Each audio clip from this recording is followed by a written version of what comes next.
Mic is hot. Time to get started. Well, I could get Rick and Mike to stop visiting in the back, and we could have an undisrupted class here. All right, we're going to do something a little bit different than our what has been our normal rhythm in the Numbers class. So you can actually turn to your New Testaments.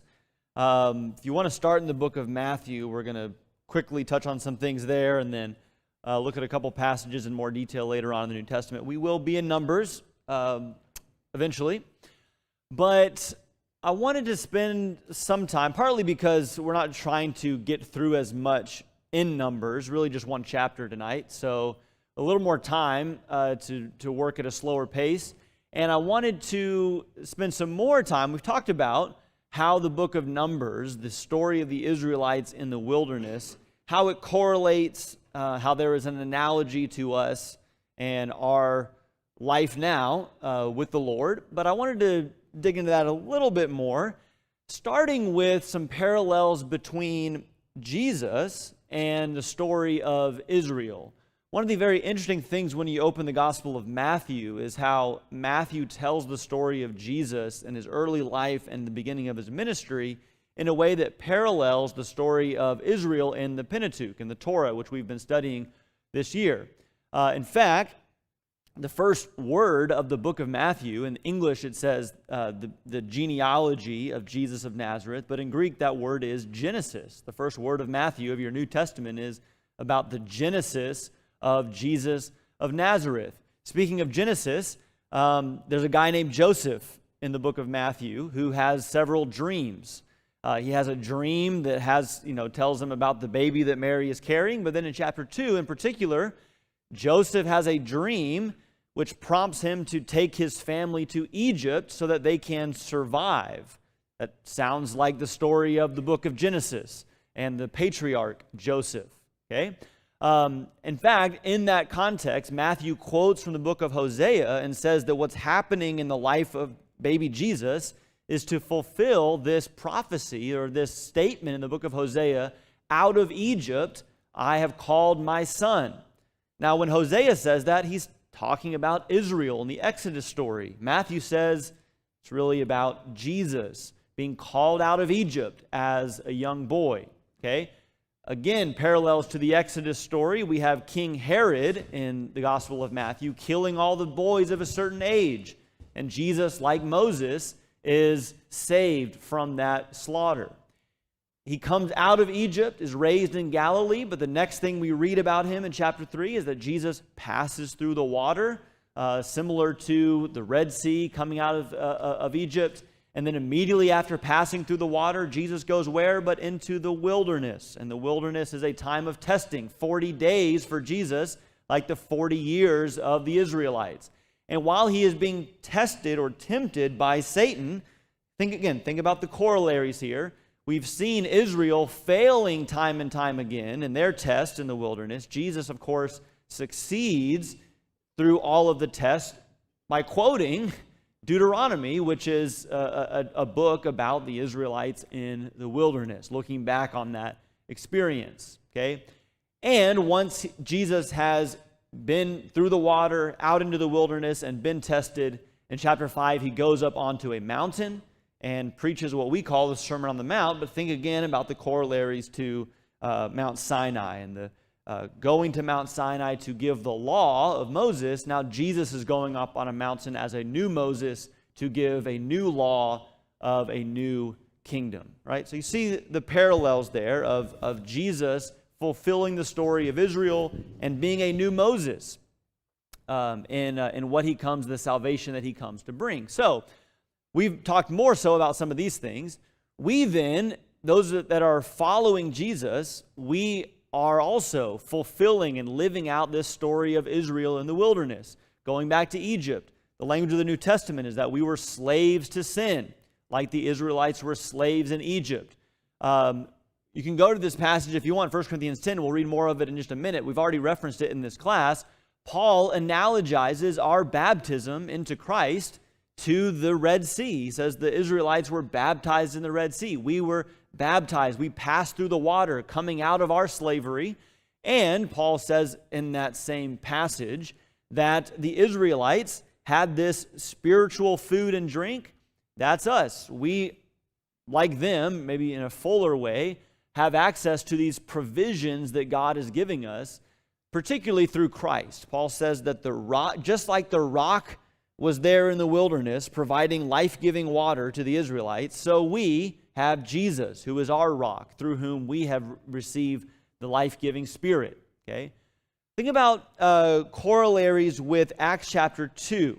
Okay? And it even begins in the gospel stories. Remember that Jesus is crucified, as we've said, on Passover. Okay? Passover is the event that commemorates the Exodus from Egypt. So the Exodus in Jesus is accomplished when he dies on Passover. He's raised from the dead. But 50 days later, around the same period of time between the Exodus story and the giving of the law at Mount Sinai, 50 days later, on another mountain, Mount Zion in Jerusalem, the apostles stand up. There's fire. There's a rushing wind, which is, again, very similar to Sinai imagery. And again, the new law is given. The proclamation of the gospel is given. And people are brought into this new nation of God in Christ. Okay, so you see where we are here. Brought out of Egypt. We're in the wilderness. We've been given a law, the gospel. And John chapter 1 says that Jesus, God in the flesh, is a tabernacle. The Word became flesh and tabernacled among us. So here we are, the people of God. We're in the wilderness. We've been saved out of Egypt. We've passed through the water.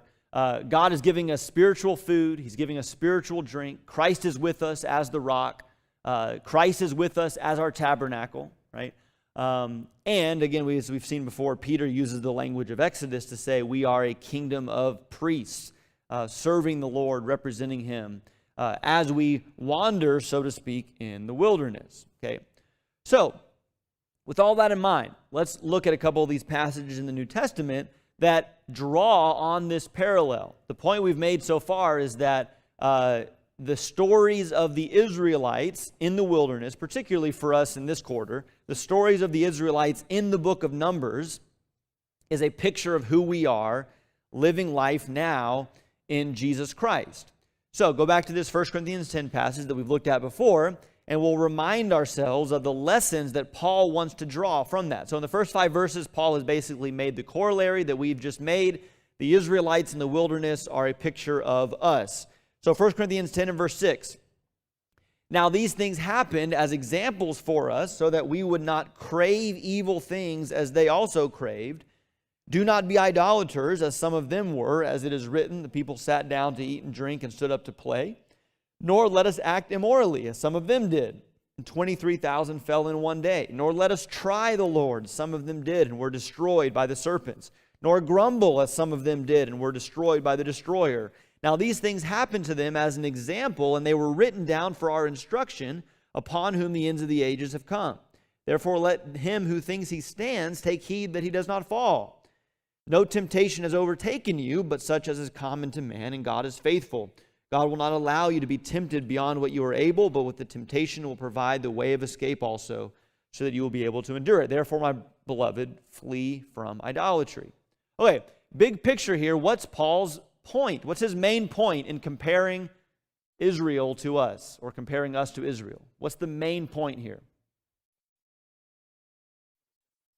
We're the same as them, therefore, if they sinned and fell and blew it, basically, so can you, right? That's the basic point, and that's a sobering point, especially as familiar as we are with the failure of the people in the book of Numbers. But more specifically, here in this text, what are some of the sins? So that's the main point, as Brian said. They sinned, so can you. They blew it, so can you. What are the specific sins that Paul warns about from the wilderness that are sins that are also temptations for us? Idolatry, sexual immorality,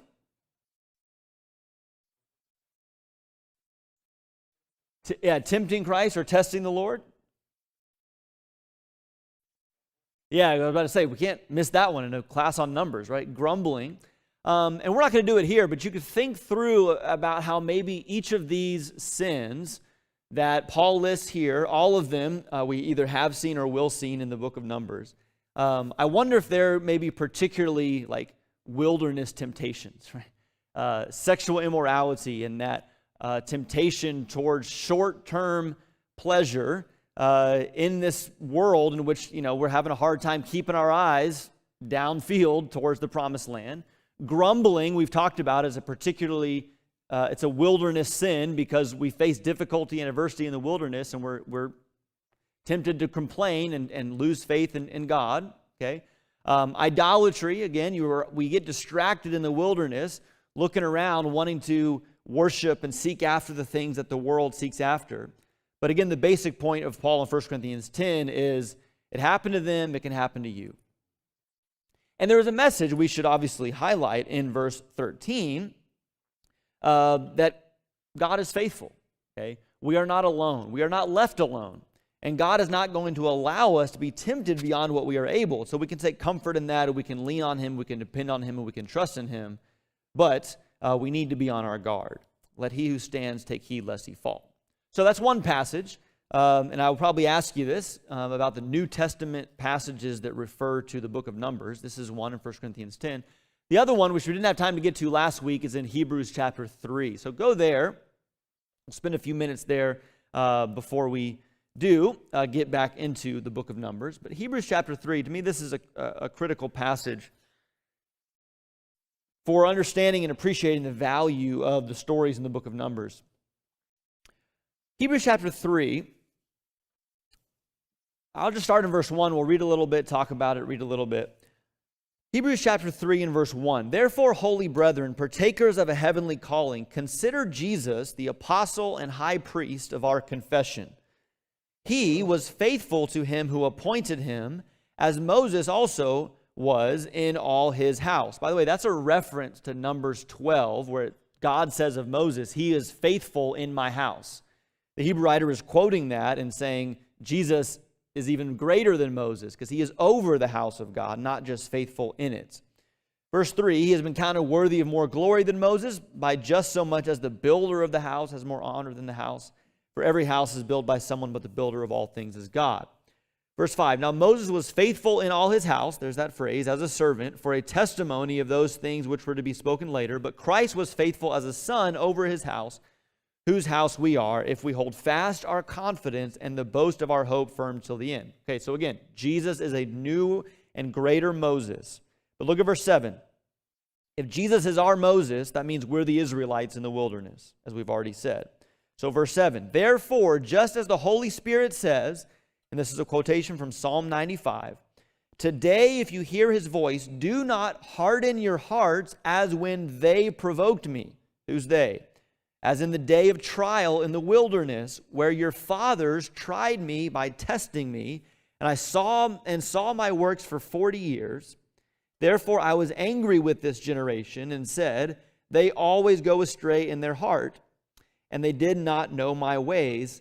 As I swore in my wrath, they shall not enter my rest.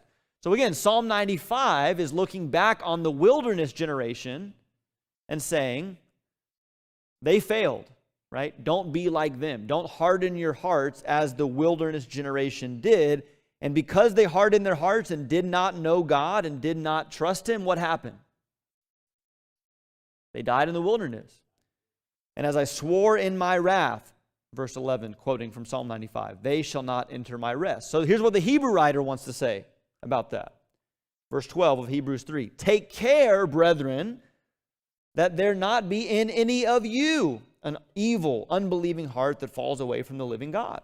But encourage one another day after day, as long as it is still called today, so that none of you will be hardened by the deceitfulness of sin. For we have become partakers in Christ if we hold fast the beginning of our assurance firm until the end. While it is said, today if you hear his voice, do not harden your hearts as when they provoked me. For who provoked him when they had heard? Indeed, did not all those who came out of Egypt led by Moses? Verse 17, and with whom was he angry for 40 years? Was it not with those who sinned, whose bodies fell in the wilderness? And to whom did he swear that they would not enter his rest, but to those who were disobedient? So we see that they were not able to enter because of unbelief. Okay. Hopefully you see it's the same basic message the Hebrew writer is making that Paul made in 1 Corinthians 10. Okay? We are them and they are us. Jesus is our Moses. We're in the wilderness.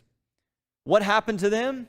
What's the reason given in this text for why they failed to enter the rest of God?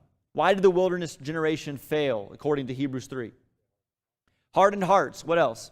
Unbelief, which he also calls disobedience. See how he uses those terms interchangeably, right? And we know about their grumbling and are familiar with the specifics of their failure, but they hardened their heart, they didn't believe, and they didn't obey. And so the Hebrew writer says, take care lest the same thing happen to you. By the way, as we did in 1 Corinthians 10, we pointed out the solution, the answer, what we should cling to. God is faithful. Here in Hebrews 3, what does the Hebrew writer say is the solution? What are we to do so that we don't miss it? Well, don't harden your hearts. Sorry, Shannon, what did you say? Okay, hear his voice. Listen to what he has to say. Thank you. Robert, what did you say? Exhort one another daily. This is like the reverse of what we've actually seen in Numbers. We've talked about this. Remember that so much of the complaining in Numbers is because you have people complaining that are getting everybody else kind of riled up, right? The Hebrew writer says, do the opposite. Encourage one another and be contagious in the way that you're spreading encouragement and hope and strength. So hear the voice of the Lord, encourage one another. What else does he say? Maybe one more thing here. Classic language from the book of Hebrews in, let's see, where was that? Yeah, hold fast. Thank you, Michael. You know what I was looking for. Hold fast, where is it? The assurance until the end. 14. Thank you, Robert. Hold fast the beginning of our assurance firm to the end. Right? So this is the way. This is the pathway. Hold fast what you've learned, what you've heard from the beginning. Hold on to it. Don't let it go. Don't be allured by the temptations and the idolatry and the difficulties of the wilderness. Okay? Hold fast to Christ. Encourage one another every day. Okay? Hear the voice of the Lord and don't harden your hearts in disbelief or in disobedience. Okay. Yeah, Brian. The beginning of our assurance. What's he saying when he says assurance? Hold fast the beginning of our assurance. It's a good question. I mean, off the top of my head, I'm wondering, in chapter 12, he'll say that Jesus is the author and the finisher of our faith, right? It all starts with him. It all ends with him. He's the one that accomplished it, right? And he's the one that will finish it, okay? And there may be something similar here with holding fast to Christ, the assurance of what you've heard from the beginning, what he's done from the beginning, and hold firm from beginning to end, right? Assurance in salvation. I think so, yeah. Confidence in salvation. Yep. Hold on to your confidence, because Hebrews talks about that later. Do not abandon your confidence, for you in need of it. Sure, yeah. Okay, Albert, you got something?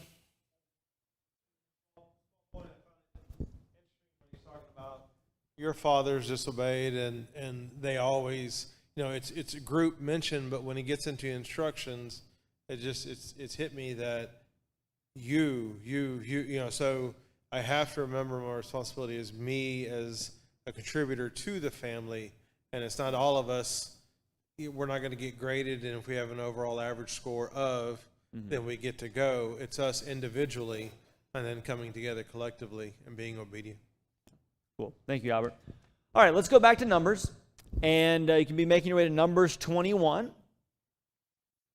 And this is the chapter that we will talk about. We will end up back in the New Testament, hopefully, before we're done. Let's look at Numbers 21. And real quickly, you're familiar with our geographical or our locational breakdown of the book of Numbers. The book starts in the wilderness of Sinai, following Leviticus, where they've been given the tabernacle. At the end of Exodus, they've been given the laws for atonement and for holiness in the book of Leviticus. They are still at Sinai when Numbers opens up. And for the first 10 chapters, they are being given instructions, preparing to leave Sinai and head towards the promised land. All is going well in that portion of the book until they actually hit the road and things get hard. And so in chapters 11 and 12 especially, we see the beginning of the complaining of the Israelites doing. But they come then to the region of Paran in chapters 13 to 19, and this is really where everything falls apart. In chapters 13 and 14, they refuse to go into the promised land for a lack of faith and are doomed to wander, as we have said, in the wilderness for 40 years. Everyone of the adult generation that came out of Sinai will perish in the wilderness. Also in that same section, you have the rebellion of Korah against Moses and Aaron, swallowed up by the earth. And so more and more stories of complaining, rebelling, and dying, punishment from God. But we have in chapter 20 hit the road again and face more trouble. Remember in chapter 20, Miriam died, the sister of Moses. Aaron died, the brother of Moses. And in the middle of that, Moses himself failed when dealing with the complaint of the Israelites, struck the rock and took credit for giving the water, as opposed to obeying the Lord's voice and honoring him. And so he is told in chapter 20 that Moses, will not enter the promised land either. And so we pick up here on the road in Numbers chapter 21. We're going to read the whole chapter. And as we have seen in the book of Numbers, there's quite a few different things going on. There's a variety of types of writing and what's being said. We'll see some stories, some travel logs, some poems, all mixed in here, and it'll be fun. Before we go, Mike, yeah. I was thinking this week about equating this trip to trips we take in a car. You know, before we head out, when we're at Sinai, man, we're buffing that thing up, we're cleaning out the car, we're making sure it's got plenty of gas. Once we hit the road with all of the kids in the car with us, that's where it starts going off track. The screaming and the hollering and, you know, the not being able to focus on anything because there's so much discord going on, the tires wearing out, the gas being used. Then we come to another spot that we kind of catch our breath. But then once we start traveling again, that same thing happens again. And it's like I said, I was just thinking about how easily that is transferred to us today when we take a trip in a car with a bunch of kids. It's that type of torment that we're going through when we're actually on the road. That's the same thing that they went through. Yeah. No, thank you, Mike. And it puts us to the test, right, in terms of following through with what we say we're going to do or what we really believe. Numbers 21. Let's read the whole chapter and then talk about it together. Numbers 21. When the Canaanite, the king of Arad, who lived in the Negev, heard that Israel was coming by the way of Athiram, then he fought against Israel and took some of them captive. So Israel made a vow to the Lord and said, "If you will indeed deliver this people into my hand, then I will utterly destroy their cities." The Lord heard the voice of Israel and delivered up the Canaanites. Then they utterly destroyed them and their cities. Thus the name of the place was called Hormah. Then they set out from Mount Hor by the way of the Red Sea to go around the land of Edom, and the people became impatient because of the journey. The people spoke against God and Moses. "Why have you brought us out of Egypt to die in the wilderness? For there is no food and no water. We loathe this miserable food." The Lord sent fiery serpents among the people, and they bit the people, so that many of Israel died. So the people came to Moses and said, "We have sinned because we have spoken against the Lord and you. Intercede with the Lord that we may remove the serpents, that he may remove the serpents from us." And Moses interceded for the people. Then the Lord said to Moses, "Make a fiery serpent and set it on a standard, and it shall come about that everyone who is bitten, when he looks at it, he will live." And Moses made a bronze serpent and set it on a standard. And it came about that if a serpent bit any man, when he looked to the bronze serpent, he lived. Verse 10, Now the sons of Israel moved out and camped in Oboth. They journeyed from Oboth and camped at Abiram, in the wilderness which is opposite Moab to the east. From there they set out and camped in Wadi Zered. From there they journeyed and camped on the other side of the Arnon, which is in the wilderness that comes out of the border of the Amorites. For the Arnon is the border of Moab, between Moab and the Amorites. Therefore it is said in the book of the wars of the Lord, Waheb and Zuphah, and the wadis of the Arnon, and the slope of the wadis that extends on the side of Ar, and leans to the border of Moab. Verse 16, From there they continued to Beer, That is the well where the Lord said to Moses, assemble the people that I may give them water. Then Israel sang this song, spring up, O well, sing to it, the well which the leaders sank, which the nobles of the people dug with the scepter and with their staffs. And from the wilderness they continued to Mattanah, and from Mattanah to Nahaliel, and from Nahaliel to Bamoth, and from Bamoth to the valley that is in the land of Moab, at the top of Pisgah, which overlooks the wasteland. Okay, verse 21. Then Israel sent messengers to Sihon, king of the Amorites, saying, let me pass through your land. We will not turn off into field or vineyard. We will not drink water from wells. We will go by the king's highway until we have passed through your border. But Sihon would not permit Israel to pass through his border. So Sihon gathered all his people and went out against Israel in the wilderness and came to Jahaz and fought against Israel. Then Israel struck him with the edge of the sword and took possession of his land from the Arnon to the Jabbok, as far as the sons of Ammon, for the border of the sons of Ammon was Jazer. Israel took all these cities, and Israel lived in all the cities of the Amorites, in Heshbon and in all her villages. For Heshbon was the city of Sihon, king of the Amorites, who had fought against the former king of Moab, and had taken all his land out of his hand as far as the Arnon. Therefore, those who use proverbs say, come to Heshbon, let it be built. So let the city of Sihon be established. For a fire went forth from Heshbon, a flame from the town of Sihon. It devoured Ar of Moab, the dominant heights of the Arnon. Woe to you, O Moab, you are ruined, O people of Chemosh. He has given his sons as fugitives and his daughters into captivity to an Amorite king, Sihon. But we have cast them down. Heshbon is ruined as far as Dibon. Then we have laid waste even to Nophah, which reaches to Medeba. Thus Israel lived in the land of the Amorites. Moses sent to spy out Jazer, and there captured its villages and dispossessed the Amorites who were there. Then they turned and went up by the way of Bashan, and Og, the king of Bashan, went out with all his people for battle at Edrei. But the Lord said to Moses, do not fear him, for I have given him into your hand, and all his people and his land, and you shall do to him as you did to Sihon, king of the Amorites, who lived at Heshbon. So they killed him, and his sons and all his people, until there was no remnant left him, and they possessed his land. Okay. I'm going to ask if you see here in Numbers 21 a turning point of any kind from where we've been in Numbers. Do you see a turning point in the story? If you do, what clues you into that? If not, let me know why not. Do you see any turning points here or a turning point here? Brian, yay or nay?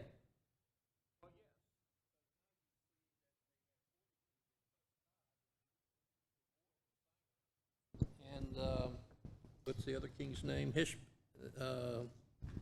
Sihon and the Og. king of Yeah. Bashan, Og. Okay. And so they did what God told them to do, and they entered in. It's a scary thing to go into battle, into war. You know, people are going to die, be injured.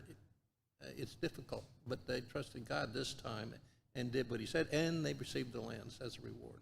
Okay, so Brian says yes, turning point. They're trusting God. They have fortitude to fight against Sihon and Og, these enemies, and to even possess their land. What else would you say? Turning point here in Numbers 21? Bronze serpent that Moses had made, and God told him to look at it, and they'd live. Okay, thank you, Dan. So Dan says the reason for the bronze serpent was because of their complaining. But you might say, well, when the solution was given to them, they listened and they looked, which you could say, I guess. Earlier in Numbers, there were some stories where even after God had punished them, it still wasn't enough for them, and they kept complaining, they kept kicking back. So maybe here you see a more submissive people in accepting the solution of the bronze serpent. Thank you, Dan. What else would you say? Turning point here in Numbers 21?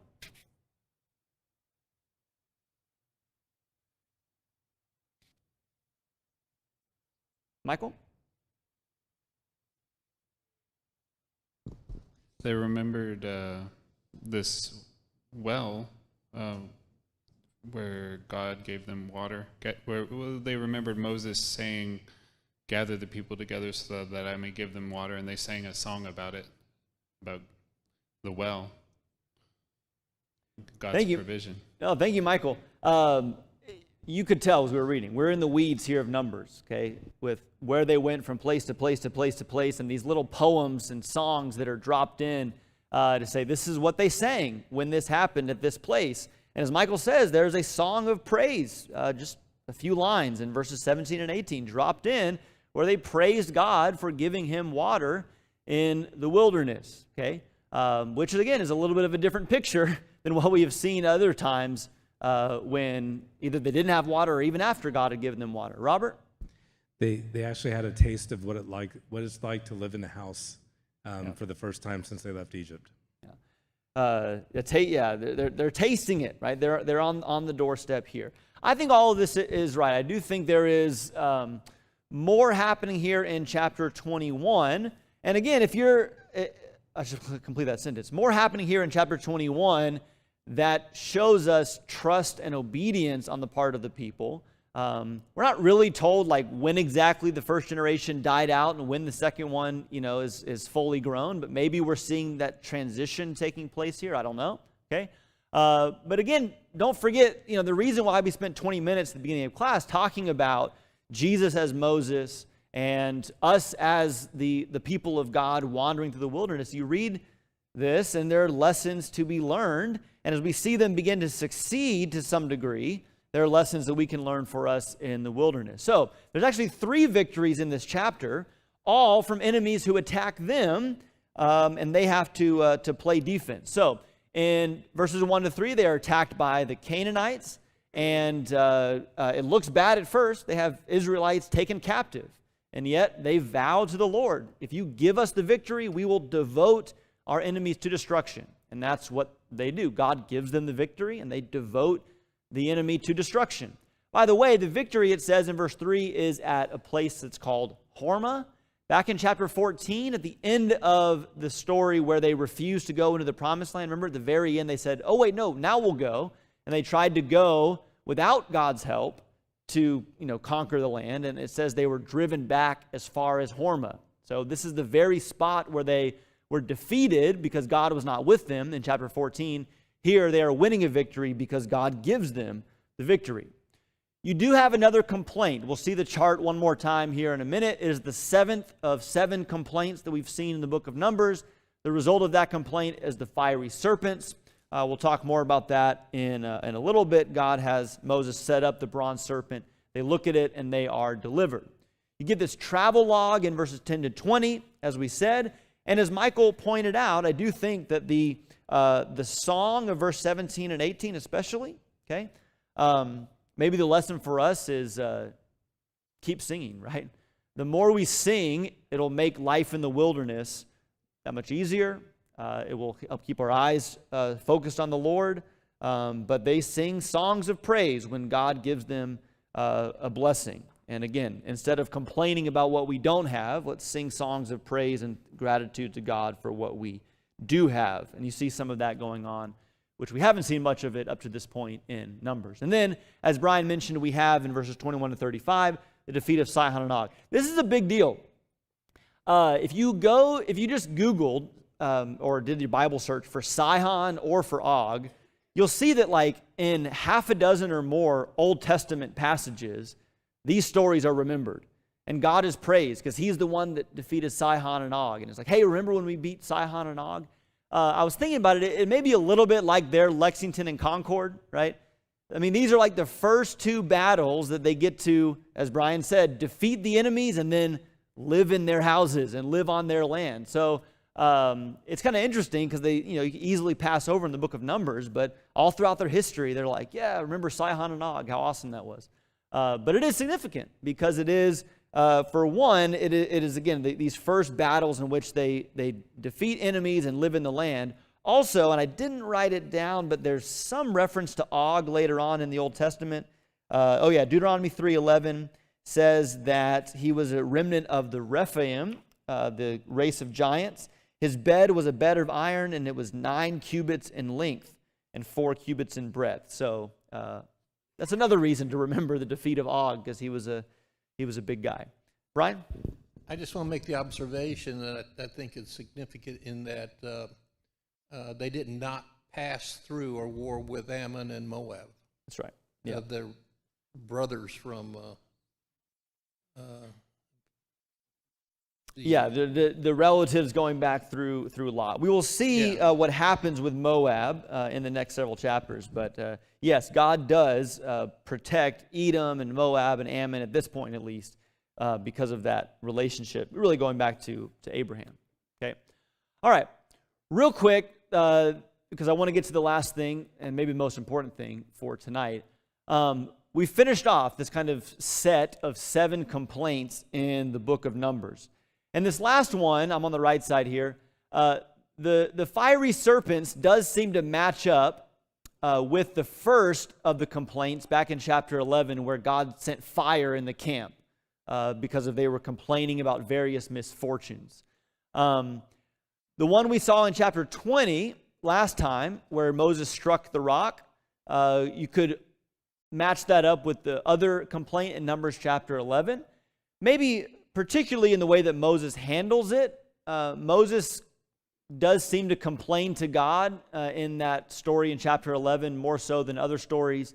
And of course, we had the disobedience and lack of faith in Numbers chapter 20. You have these 2 complaints of leadership, challenging the leadership of Moses and Aaron in chapter 12, and then again in chapter 16.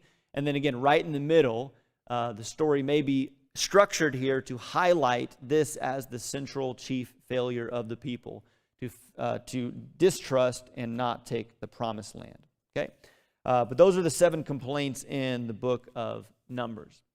Let's talk about this fiery serpent. We got about 9 minutes left, and you probably were already familiar with this or thought of this, but we had this story in Numbers where the people complained in the wilderness. They didn't have food. They didn't like the food. They didn't have water.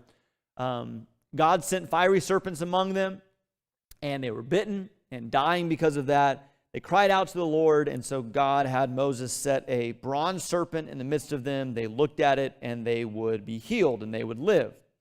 So in John chapter 3, Jesus is having a conversation with Nicodemus. Nicodemus is, as Jesus says, the teacher, or at least a teacher in Israel. And yet, as Jesus talks about being born again, being born from above, being born of water and spirit, Nicodemus is not fully understanding what Jesus is talking about. Okay? So this is what Jesus says to Nicodemus in that conversation. John chapter 3, verse 9, Nicodemus says, "How can these things be?" Jesus answered and said to him, "Are you the teacher of Israel and do not understand these things?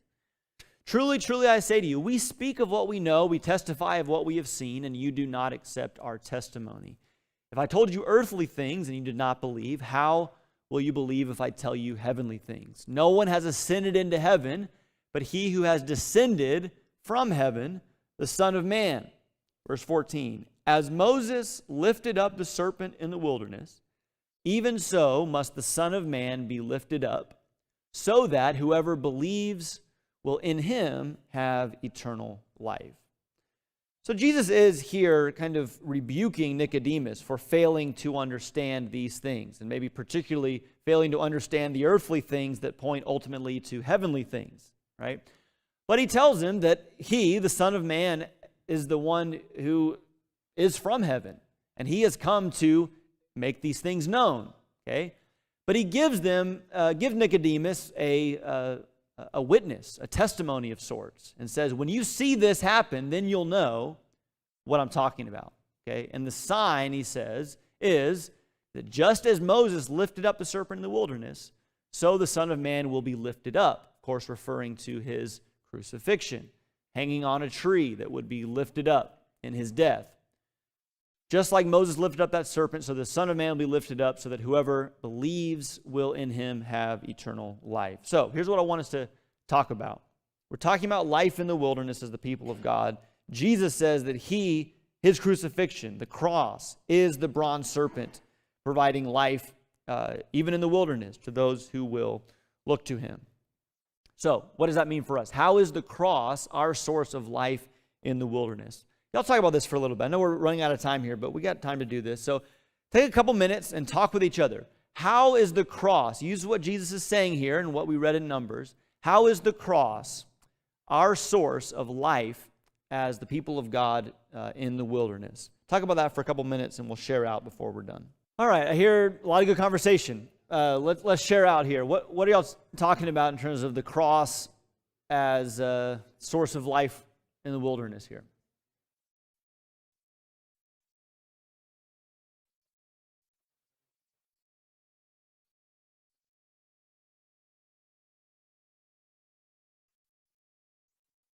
Quickly, Brian, because Terry, let's get Terry in here before we get Brian.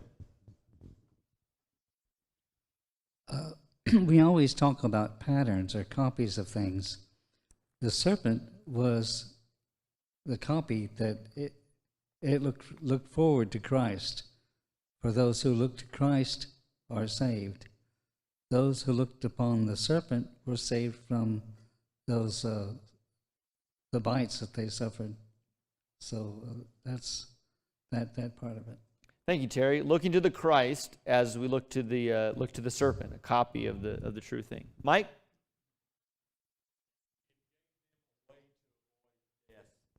On the serpent, they wouldn't die if they looked upon the serpent. And if we look upon the cross, we won't die for eternity. Yeah, amen. Brian?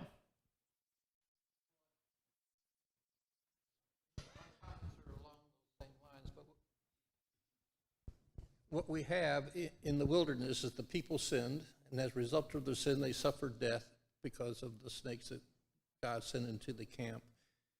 And they looked to an intercessor, and that intercessor mediator was Moses, who requested God to make provision for their sins. And so he says, have them look at the bronze serpent on the cross.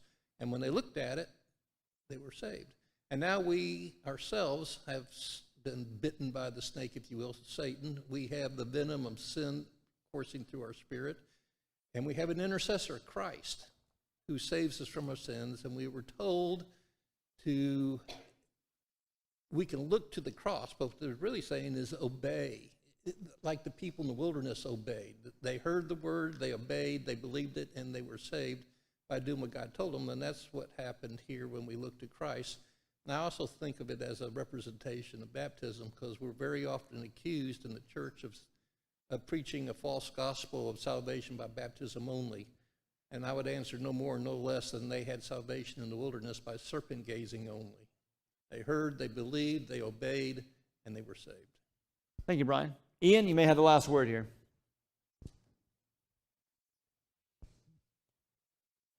Yeah, there's a lot to unpack in this, but I think specifically, with this question, how's the cross the source of life in the wilderness? If I'm in the wilderness, then I know I'm probably in a spiritual state where I'm lost. I'm living in sin. I've lost sight of what's important spiritually. And what I gained from this passage is that God gave Moses an instrument for those who were sinning, who had received judgment, consequence because of their sin, a way to receive healing through that bronze serpent. And so we have a way, regardless of the sin, regardless of your background or who you are, if you're willing to look to Jesus, regardless of the sins that you've committed in the past, there is a path to healing.